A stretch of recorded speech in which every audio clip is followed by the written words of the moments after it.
So why don't you share a little bit, because I know you're well read and you've actually practiced fasting in your life quite a bit. So why did you get into it? Why do you think that there's such a draw for people in fasting? Empowering you organically, delivering content you trust with results you love. Welcome, everyone, to another episode of Empowering You Organically. I'm joined by my co-host, Terry Ann Trevenin. Hey, everyone. And today we're going to talk about fasting. You know, according to Google Trends, searches for the term fasting have been on the increase since 2018. I've been doing a lot of playing around with fasting lately, whether it's intermittent fasting, water fasting, juice fast, been doing all kinds of stuff. So we're going to talk a lot about that. And this is likely going to be a two-part podcast. So this first part, we're going to talk about different types of fasting. And let's get right down to it. Yeah, so let's talk about, first of all, what is fasting? And I think we should talk a little bit we're going to talk about different types of fasting, but fasting is the willing abstinence of reduction from some or all food, drink, or broth for a period of time. And absolute fast or dry fasting is normally defined as abstinence from all food and liquid for a defined period. So why don't you share a little bit, because I know you're well read and you've actually practiced fasting in your life quite a bit. So why did you get into it? Why do you think that there's such a draw for people in fasting?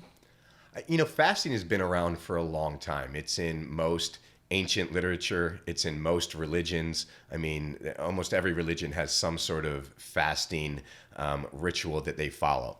And so it's been around for a long time, and I got into it for the health benefits. I started reading about it, started learning more about it, started learning more about autophagy, which we won't get into too much here, but autophagy is essentially your body processing the weaker cells, the damaged cells in your body for fuel.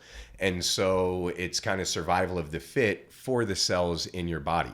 When you lack that nutrient intake, your body's going to find energy from some source. So what better way than to process the damaged cells that are already in my body and turning that into energy? So I just started I was fascinated with it. Now, I did some juice fasts probably 4 years ago. A lot of people may or may not have seen the movie Fat, Sick, or Nearly Dead. And that's where Joe Cross does a juice fast for 60 days and loses a lot of weight, gets healthy. So I would say probably my first fast had to do with weight loss when I first started that journey and I started juicing. Saw some phenomenal results there. Some of them were temporary, but I did a 17-day juice fast and I did a 30-day juice fast. Throughout the last few years, I've just been playing a lot more with it. Now, the one type of fasting that I do consistently is I do intermittent fasting. So intermittent fasting is where you only eat for a certain period of time during the day. The easiest is probably a 16-8. So you don't eat for 16 hours and you only eat for 8 hours. So that might be only eating from noon until 8 o'clock at night, and that's it. And then you fast the other 16 hours of the day. You start getting a little bit into a deeper fast when you do an 18-6, right? And so that's not eating for 18 hours, eating for 6. The one that I generally follow is a 24. So I only eat for a 4-hour window during the day. And that generally looks like not eating until 2 or 2:30 in the afternoon, and then I'm done eating no later than 6:30 when I have dinner with my daughters. So that's intermittent fasting. You hear a lot about that, especially if you are in the ketogenic diet scene. A lot of people talk about that. But you don't need to be eating keto to do intermittent fasting. You don't, if you follow Dave Asprey and the Bulletproof Diet, I mean, he actually talks about not being in ketosis a lot, but talks about using fasting where you kind of get into a light ketosis almost every day. And we could go down that rabbit hole as well on what the ketosis does and how it's healthy for your body. But a lot of the studies are coming out now, especially the longevity studies, are showing that caloric restriction is showing to be the most effective for longevity. They're seeing it in mice. We're seeing it in all kinds of different studies. And it's a good way to do caloric restriction in that sense, where you're only eating a certain amount of hours in the day. There's also some other stuff, and I'm trying to think of of the book that was put out, The Complete Guide to Fasting. I have a cheat because I'm looking over at my bookshelf right now while we're doing this. But it is The Complete Guide to Fasting, and it's Dr. Jason Fung. And he talks about, using fasting, the way that our body, a lot of times we talk about calories in, calories out, and it only matters in terms of calories. And he talks about how your body doesn't necessarily, yes, it sees calories, but what's more impactful is that insulin response. And so, when you're eating 6 times a day, 8 times a day, you start following some of these Body for Life guides of eating all these times or all these different things, then your body is constantly releasing insulin. And when your body's releasing insulin, then you can't go into autophagy. You can't use, your existing fuel sources like fat for energy and different things like that. So for me, it's in my journey to health, it's been a mental challenge as well to do the water fasting. It's very interesting. The longer that you wait to eat and your body is like, I'm starving, I'm hungry. And most of the time you're really just dehydrated. You just need some more water. And once you kind of get through that first 24-hour day and you get into day 2 and day 3, it really becomes a mental game. After day 3, it starts becoming easier again. At that point, you're in deep ketosis, and your body's really processing fat for fuel. But yeah, I find fasting very fascinating. And I think that there's all kinds of benefits around it. How'd you feel physically when you fasted for long periods of time? I felt really good. Now, keep in mind, I have a abundance of fat storage that I'm able to use. And I've also played a lot with going in and out of ketosis. So for those that have not been in ketosis before, your first fasts, I would not recommend going super long and doing a 5-day water fast. I would recommend just starting with some intermittent fasting, especially for women. Dr. Jason Fung talks about how long period water fasting is not as beneficial for women, but definitely intermittent fasting or every other day fasting or things like that. For me, I actually, and a lot of people listening know that I'm training for my first marathon. I run fasted every morning, but I did a 5-day water fast and I ran 30 miles that week. I was even doing some 2-a-days where I was doing 6 miles in the morning, 3 miles in the evening. I feel really good when I'm fasting. Again, part of that is because my body's used to going into ketosis, so it can easily start using that fat for fuel. Some of the first timers, you might start feeling what people call the keto flu. And you can feel that too when you do a juice fast. You can even feel that when you start going just straight vegan. And a lot of people think, well, that's detoxing, whereas your body really at that point, it's not holding water weight the way that it did. And so when it's releasing all of this water weight, it's no longer able to hold on to the electrolytes that it needs as well. So if you're getting into water fasting, you want to do some intermittent fasting or some multiple day water fast, the number one thing I can say is make sure you're loaded up on your electrolytes. So whether you're taking electrolyte pills, for me, I just take a couple potassium pills a few times a day. I take some magnesium a few times a day. And if you even start feeling any kind of, and it's usually only for the first couple of days, if you start feeling any kind of headache come on, even just a couple shakes of pink Himalayan salt in water just to get your electrolytes back. Again, whether you're keto, intermittent fasting, water fasting, juice fasting, keep those electrolytes up. That'll make the biggest difference in your success. Got it. Yeah, and it is really fascinating. I think that the trend of fasting is on the rise. And there's a lot of benefits to it, but I think you really have to know what you're doing. And I think you have to really know what's going to work well for you. And there's a lot of research to back it. There's a lot of people who have been looking at this for quite some time. So just know what you're getting yourself into. So we're going to talk about 2 types of fasting today. Jonathan already kind of touched on one, and that's intermittent fasting. Also known as time-restricted eating. So I'm into the health and wellness space through Organixx and through other things I'm doing, but also I'm big into working out right now. I have a lot of friends that work out, and I know a lot of people who are doing intermittent fasting through the time-restricted eating. And they feel like it really helps them mentally, physically, emotionally, and they feel like it really benefits them from an overall body perspective. It means only eating in a specific time window, like Jonathan mentioned earlier, and not eating the rest of the day. One of the cautions is individuals with the following conditions should abstain from intermittent fasting. Just to be clear, fasting is not for everyone. And I just touched on that. You should know whether or not this is going to work for you. If you suffer from diabetes, eating disorders, use of medications that require food intake, obviously you should not be fasting. Active growth stage, such as in adolescence, fasting like this is not good for them.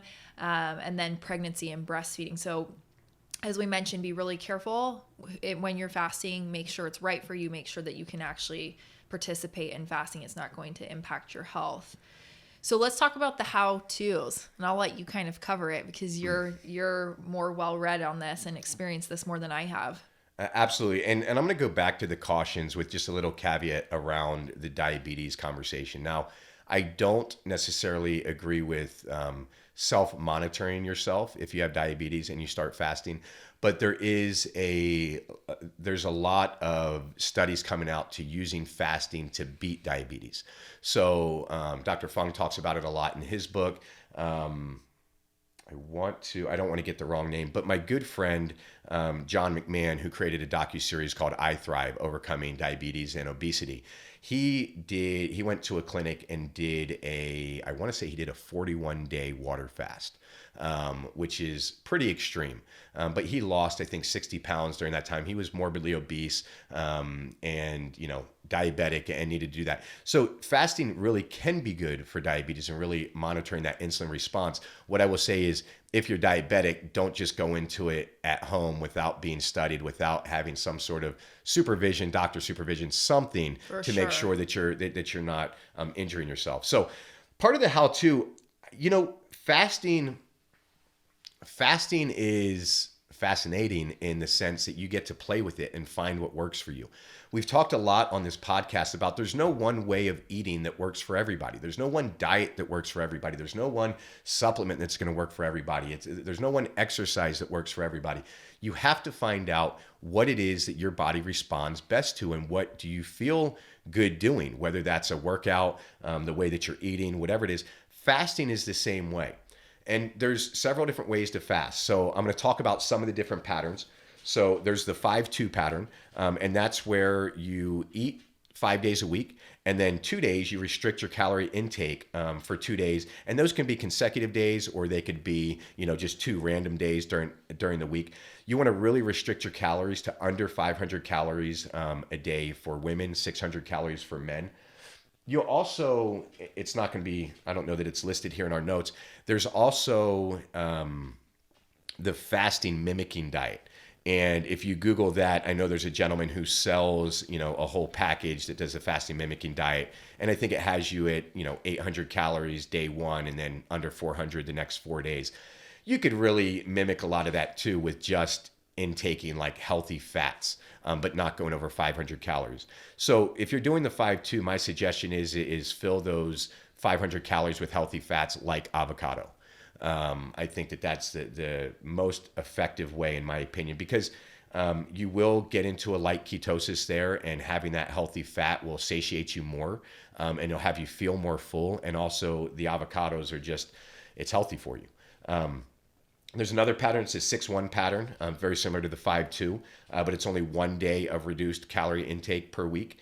There's the Eat, Stop, Eat, and that's a 24-hour complete fast, one to 2 times per week. And 24-hour complete fast for a lot of people might look like eating dinner Sunday night and then not eating until dinner again Monday night. Generally, I don't do that. If I'm going to go a full day without eating, I truly want to go a full day. So my day fasts are really 36-hour fasts. I'll eat dinner Sunday night, and then I won't eat again until Monday morning. A lot of times by Monday morning, I'm already in the routine of not eating until 1 or 2, so I don't eat until Monday afternoon. But again, start small and really figure out what your body responds to, what you're able to do. What I will really challenge you, though, is 99% of the time, it's all in your head, right? I do a lot of running now, and, asked me 3 months ago about having to run more than 5K, and I think there was no way. And now I'm running, 15, 18 miles to train for the marathon, and it's all in my head. It's all in your head to just keep going, and what can you do? Now, I'm not saying to be unhealthy doing it. I'm not saying to ignore warning signs. But if it's just some hunger pains, drink a glass of water and wait 15 minutes. I bet the hunger pains go away for another couple hours, another few hours. And it's good. It's, we are bombarded with food these days, and there's food everywhere. There's fast food everywhere. There's convenience stores everywhere and grocery stores everywhere. And we have books now that say eat 6 meals a day and 8 meals a day and eat. And I personally think it's absurd. We don't need to be eating that often. We don't need that much food to be healthy. And I don't think biologically our bodies were designed to constantly eat either. Well, and historically, I mean, we're a society that's inside a lot now, so we always have access to food. But historically, people were outside working, doing things. They weren't constantly like, what am I going to eat next? What am I going to eat next? Like, they would work all day and then eat. It's like we consume so much food. It's a habit. And a lot of times an unhealthy habit, because we always have access to food because most of us are inside all the time. Yeah, I mean, there's something to be said for earning your food.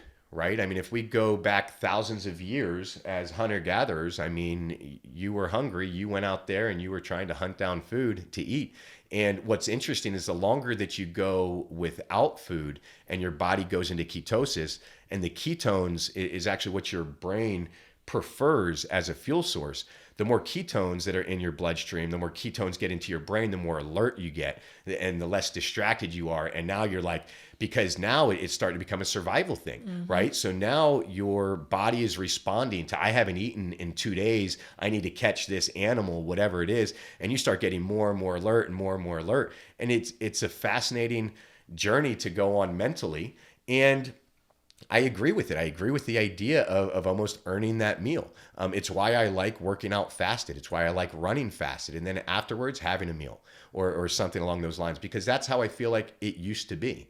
And not that we were always hunting, but, again, we were gathering, we were farming, we were doing things like that, but we were outside working for that meal. We weren't sitting at a computer desk for 4 hours and snacking all day because we're bored, right? We were out working and earning that food. Yep.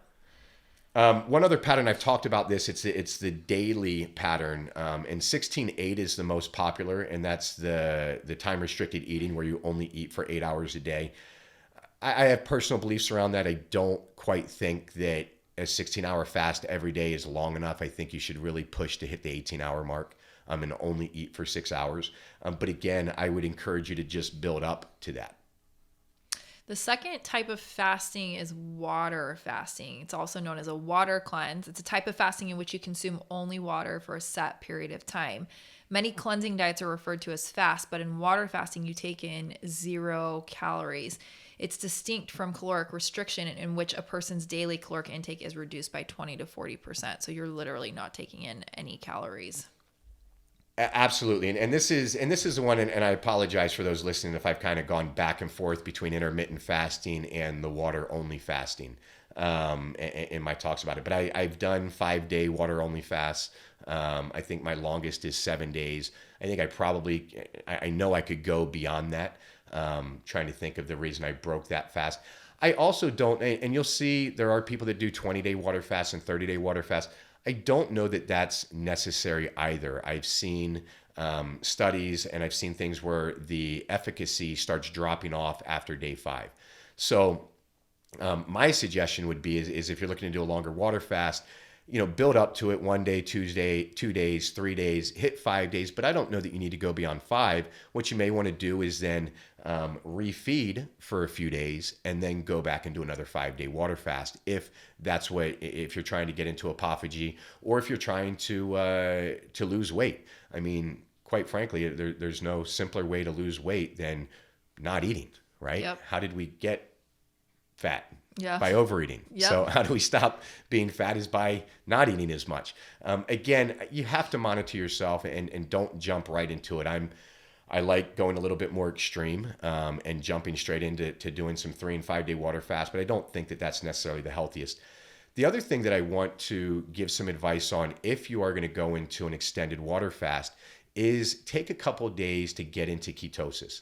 ketosis, and it might take longer than a couple of days, but even to just start eating based off of a ketogenic diet. Now, ketogenic does not mean you have to go out there and eat a bunch of meat and bacon and all of that. It's been glorified to no end that that's the way you do it. You can get into a ketogenic state by eating salads and avocados, right? You don't have to eat any animal products. It's just the lack of sugars and refined sugars and flours that really helps you get to that state. So my suggestion would be, if you're going into a longer water fast, to really prepare yourself for a couple of days by just eating vegetables, avocados. If you're into eating meats, you can have some meats as well, but trying to get into a more ketogenic state that's going to have it be an easier transition when you really get into deep ketosis. I also encourage you to follow that same eating style when you come out of a water fast. The reason being is, and I felt it, day 3, like I just want to eat a whole pizza, right? And you don't want to break that water fast and then go down a large pizza or go eat a bunch of junk food, even though like everything looks delicious at that point. Don't go to the grocery store. Don't go to the grocery store. Absolutely not. So dangerous. But if you just put some guidelines on yourself, like I'm only going to eat a ketogenic diet afterwards, or I'm only going to eat salad, or I'm only going to eat vegetables, it'll allow you to refeed in a much more conscious way, to not just have you go gorge and get sick. Yeah, after you finish your water fast, like a lot of people say, I want to know what you did. Like a lot of people say, just eat like a light snack and then eat a meal later because your body's not used to eating. Is that how you've broken your water fast? Yeah, I learned the hard way. The first, I think, 5-day water fast I broke by pigging out. And Did you? yeah, and I was Brutal. running to the bathroom within 30 minutes to just not feeling well. And so what I learned from trial and error and reading, really what worked best for me was like a handful of cashews or almonds or nuts. Yeah. Doing that and then waiting an hour or two, and then I could have a normal meal. Yeah. Just the fats that were in it really helped my body transition back into having food again. So yeah, breaking the fast matters. And again, I can't stress enough the importance of electrolytes and how much better your body will feel and how much more successful you'll be, whether you're intermittent fasting, whether you're doing a 5-2, a 6-1, a 3-day water fast. Make sure you get your potassium and your magnesium, your sodium, even if it's just some pink Himalayan salt in water. Keep those electrolytes up and it'll make a world of difference. Well, and another thing too that's talked about a lot, because you talked about, and I want to touch on this really quickly. You talked about working out while you're fasting, but if you're doing a long extended water fast, like they actually say to rest a lot and get really hydrated. Most people's bodies cannot handle a lot of exercise and things like that when they're fasting. But did you exercise a lot while you were water fasting? Yeah, I maybe it's the masochist in me or something, but I do like like to push myself and find my limits, and find what I can do and what I can't do. And like I said earlier, I mean, this was earlier in my running. I was doing, I think I had my longest running week ever on a water fast. Ran 30 plus miles. I think that week I even ran some 8-mile runs in the morning and 4-mile runs in the evening, all on water.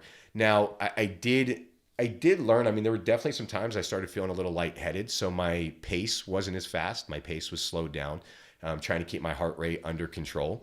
But there's a lot of studies too. I mean, that people have done fasted, and there's some misconceptions out there that your body is going to start burning muscle for fuel, and that you're going to lose a lot of muscle as you get into doing fast and water fast. And it's simply not true. Your body can actually burn fat much easier, and your body's going to go into ketosis and burn fat.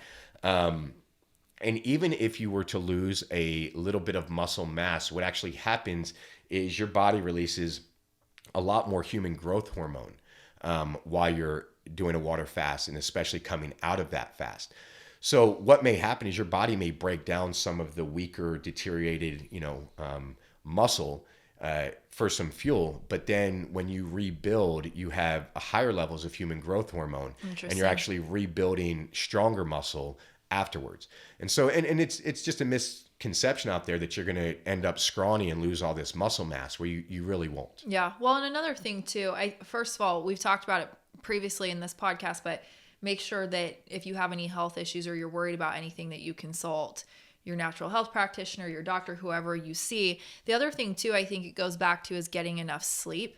If you're going to go through something like this and still exercise, like we talk about how sleep restores our body and helps us to recover and heal. I mean, if you're water fasting and working out, your body's probably even more tired and needs more rest and things like that. So make sure you're getting good sleep. And the other thing too is staying really hydrated.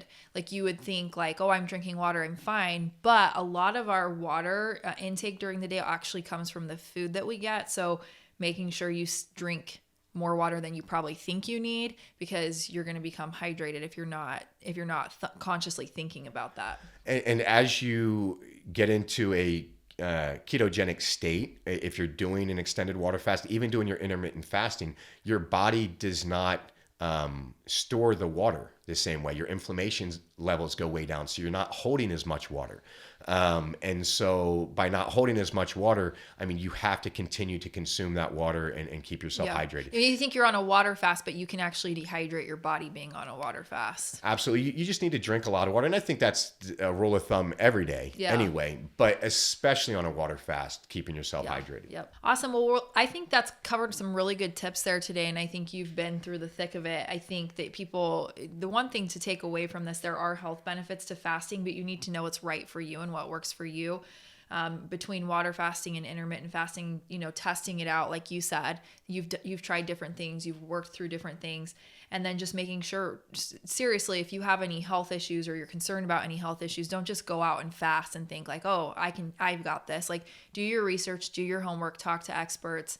It's something that can improve your health, but this is one place where you don't want to mess around with testing something out and have it be detrimental in what you do. Take it slow, take it easy, and find out what your body likes and doesn't like and responds to, and also be highly conscious of, is your mind just playing tricks on you and trying to rationalize you into eating when you don't need to, if you're trying to push yourself a little bit there. Yep. And in a follow-up podcast to this, we are going to talk about, we've talked about how to fast, but we're going to talk about the reasons why you should fast. What are those health benefits, and why are people going and doing intermittent fasting? Why are they doing the water fasting, and how it can benefit your health?